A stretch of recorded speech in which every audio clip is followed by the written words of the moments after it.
It's Conduit News Radio with Paul Harrell. Folks, I want to welcome to the program an author. His name is Michael Pullara, and Michael has written a book that has to do with, well, here, just let me give you a few headlines, okay?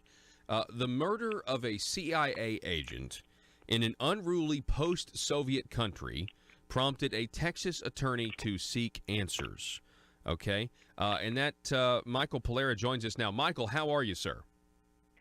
Good morning, Paul. I'm delighted to be here. Yes, sir. I'm glad that you are here as well, and I really appreciate the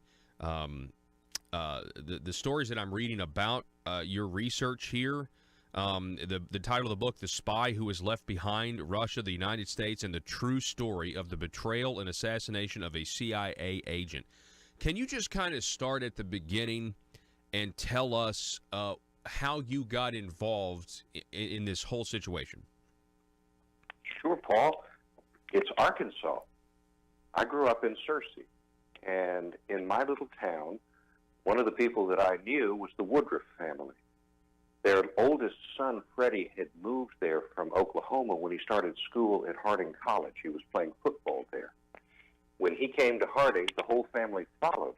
His father was one of my Bible school teachers, his mother the hostess of my school parties. All three of his sisters were in school with me and graduated with me from Harding Academy. At breakfast one morning in 1993, I read about an American who was murdered near Tbilisi and was shocked to see that it was Freddie Woodruff. And it said that Freddie was killed while riding in a car driven by the head of Eduard Shevardnadze's personal protection force, and that Freddie was a CIA operations officer accredited to the Georgian government. All of that was shocking to me. But what I did was I thought, I'll follow the case a little bit, and hopefully I can pick up some extra information because I'm a lawyer. I know how to get a little bit of extra information, and I'll share it with the family, and it'll help them through the process of grief. And I sent off Freedom of Information request, and I did a little bit of investigation. I made a trip to Georgia, which is, tucked away in the Black Sea near Turkey. And what I realized was that the young man convicted of that murder could not possibly have committed the crime. I took all my information to the family. I shared my conclusions, and their response was exactly out of the Good Samaritan. This is terrible. What are we going to do to set this young man free? And so the family of the dead man engaged me to go and get the young man convicted of killing their son and brother out of jail. Wow. What was his name? The guy that they pinned the death of your friend Mr. Woodruff on, what was his name? His name was Anzor Sharmaitza. The names are a little difficult. The story's a little bit convoluted because of that. Oh my goodness, what a good story. Because I was able very quickly to prove that he was innocent, but our government, the American government, and the Georgian government didn't want the story to come out, and so they resisted letting him go.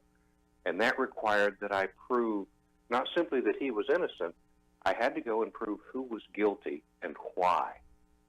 And that led me from Georgia to Moscow to Cyprus to Paris to Germany, all around the world, literally, looking for the killer and looking for the reasons that someone had hired him to kill Freddie Woodruff. Wow. And what period of time did this take place? The murder was in 1993. I intervened in the criminal proceedings in 2004. I successfully got him out of prison in 2008. I continued my efforts to try and reverse his conviction until about 2013, at which point the governmental changes in both Georgia and the United States said there's really no point to try and keep doing this. And so I stopped doing that and started preparing to tell the story. At what point, this is fascinating, by the way, we're talking with author Michael Pullara, also attorney. The book is The Spy Who Was Left Behind: Russia, the United States, and the true story of the betrayal and assassination of a CIA agent. At what point, and did you ever even think that this was going to lead you to Aldrich Ames? And tell us about Aldrich Ames. Aldrich Ames was a CIA operations officer himself and was probably the worst spy we have ever had inside the United States government. He was highly placed originally in Soviet counterintelligence, and then when the Soviet Union broke up and the CIA was looking for a new enemy to spy upon, they put him in an anti-drug task force focused on the Caucasus, the mountain range where Georgia is located. And he had been in Tbilisi, Georgia, a couple of weeks before the murder, and had had a series of angry confrontations with Freddie Woodruff that no one could ever explain. And the story, the book, is the story of what was the purpose of those confrontations and what was the consequence of those confrontations. It was well known that Ames had been in Georgia. And when I got back the Freedom of Information materials from the FBI, it was very clear that there had been two separate investigations. One at the initial shooting, and the second when the FBI arrested Ames about 6 months after Freddie was murdered. And so looking at that, I knew from the beginning that there was an Ames connection. I didn't know what it was. And in working to try and uncover this, I realized that Ames connection was the reason why the U.S. government was hiding the circumstances of Freddie Woodruff's death and his heroism that led to that death. Wow, it's just absolutely incredible.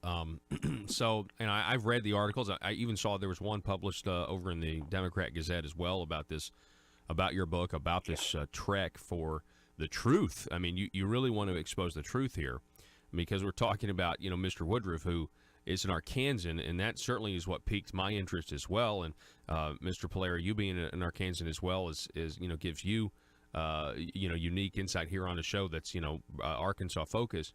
I want to know why this all happened, right? I mean, so Aldrich was arrested 6 months after the death of Mr. Woodruff, the CIA agent.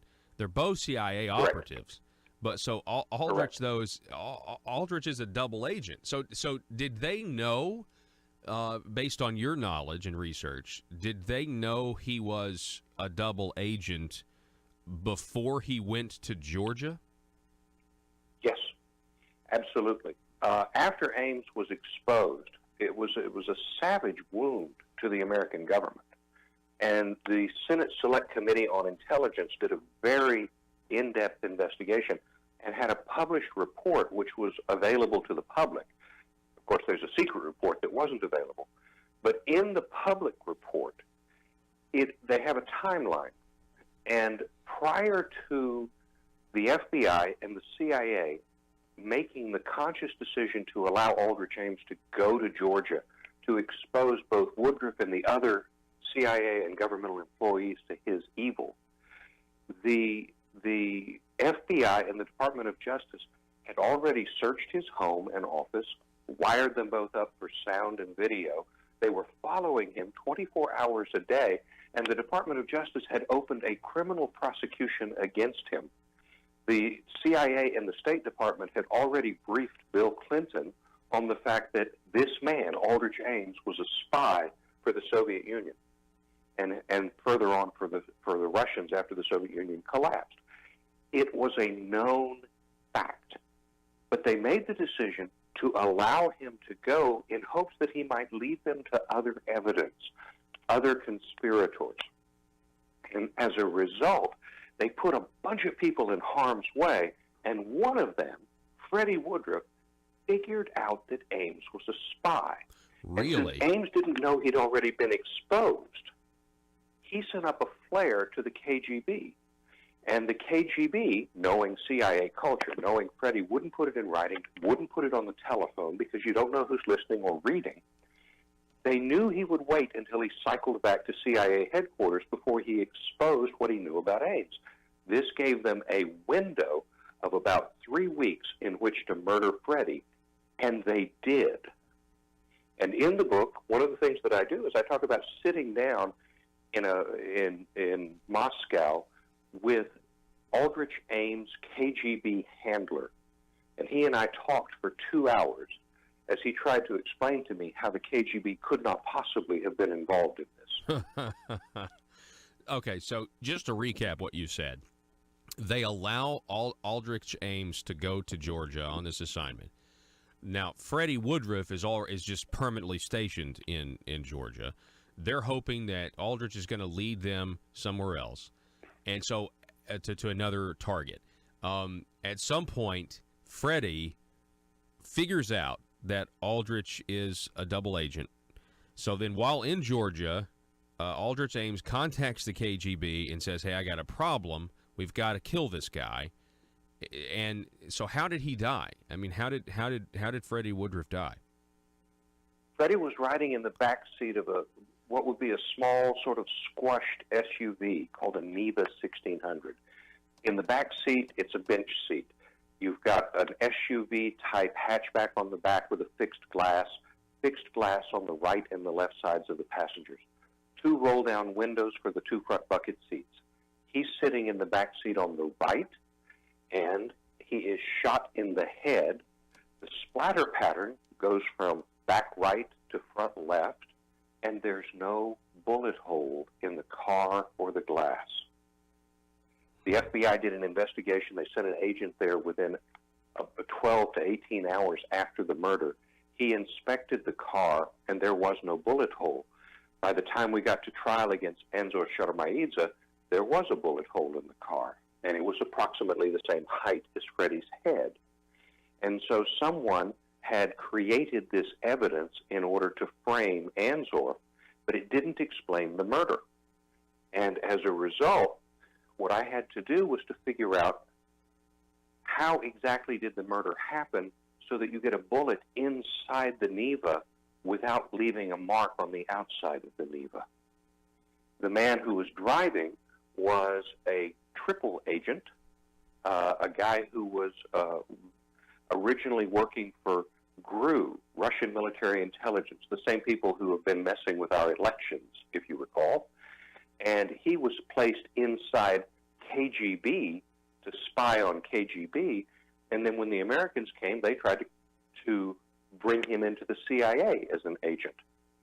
His allegiance was to GRU, and he organized and orchestrated much of what happened in Freddie's life.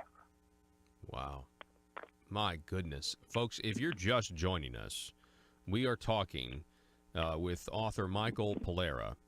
His book, if you want to read more about this, is The Spy Who Was Left Behind, Russia, the United States, and the True Story of the Betrayal and Assassination of a CIA Agent. So, motive.